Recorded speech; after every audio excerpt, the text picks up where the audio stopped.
नीला एक मासूम, होशियार और बेहद ही चंचल लड़की थी। उसके पापा का कई साल पहले ही निधन हो गया था।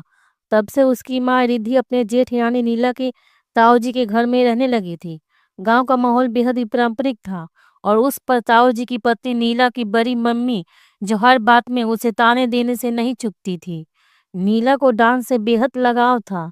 जैसे ही कोई गाना बजता उसके पैर खुद ब खुद थिरकने लगते। स्कूल के हर कार्यक्रम में वो हिस्सा लेती, कभी नाटक कभी नृत्य, लेकिन घर में उसकी इस कला को कभी मान्यता नहीं मिली।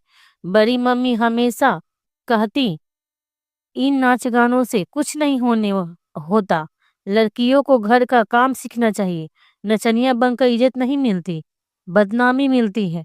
नीला सब चुपचाप सुन लेती, लेकिन उसका दिल हर बार थोड़ा और टूट जाता। माँ रिद्धि भी खामोश रहती। उन्हें अपनी बेटी का सपना पता था, पर पराए घर में उनका कोई अधिकार नहीं बचा था। एक दिन स्कूल में एक बड़े डांस प्रतियोगिता की घोषणा हुई। नीला का नाम उसी टीचर ने खुद भेजा, क्योंकि पूरे स्कूल में उसने उससे अच्छा कोई नहीं नाचता था। नीला खुशी खुशी घर आई और बताया तो बड़ी मम्मी का चेहरा सख्त हो गया। अगर तू वहां गई तो समझ लेना इस घर में तेरी कोई जगह नहीं होगी। नीला की आंखें भर आई, लेकिन इस बार उसकी माँ ने हिम्मत दिखाई। भाभी जी, नीला बहुत मेहनत करती है। अगर उसे एक मौका मिल जाए तो शायद उसका भविष्य बदल सकता है। लेकिन जवाब वही था, हमारे घर की लड़कियां ऐसे सोच आईनों में हिस्सा नहीं लेती। उस रात नीला बहुत रोई और उसने ठान लिया था कि वो अपने सपने को मरने नहीं देगी। उसने चुपचाप स्कूल की मदद से प्रतियोगिता में हिस्सा लिया। उसकी टीचर ने उसे कपड़े, मेकअप और सफर का सारा इंतजाम किया। प्रतियोगिता का एक दिन नीला के जीवन का सबसे बड़ा दिन बन गया।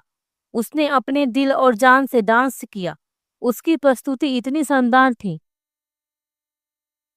कि पूरे हॉल ने खड़े होकर तालियां बजाई। वो पहले स्थान पर आई और बड़ी सी सुनहरी ट्रॉफी उसके हाथ में थामा दी गई।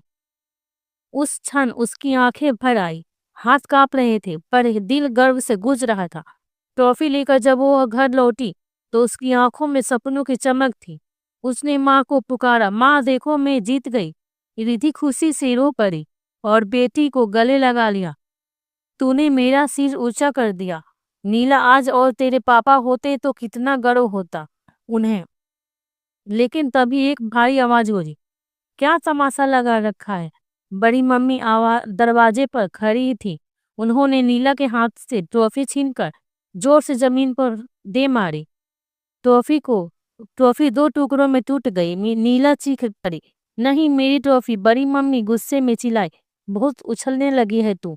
नाच गाकर इस घर की इज्जत मिट्टी में मिलाना चाहती है। आज से तेरा खाना पानी बंद, पढ़ाई भी खत्म। जब तक ये नाचने का भूत नहीं उतरता तो घर से बाहर नहीं निकलेगी।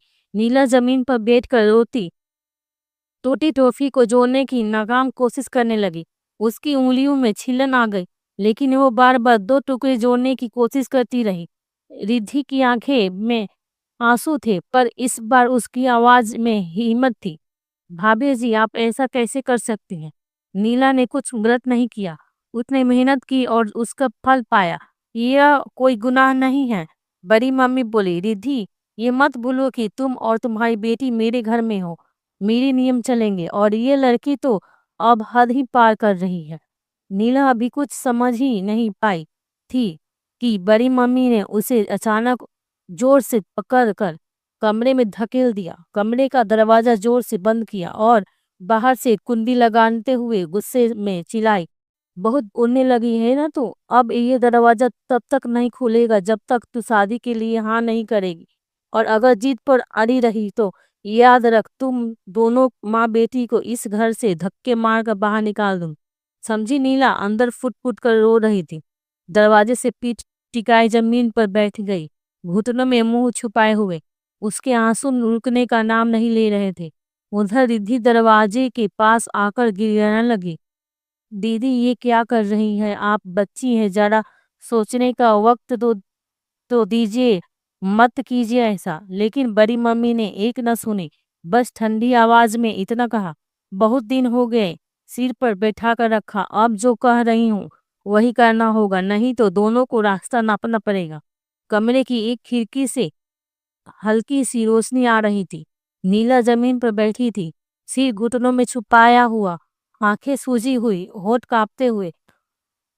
उसके कानों में बार बार बड़ी मम्मी की कठोर आवाज गूंज रही थी, तू शादी के लिए हाँ कर, वरना इस घर में से बाहर निकाल दूंगी। नीला के मन में जैसे भूचाल आ गया था।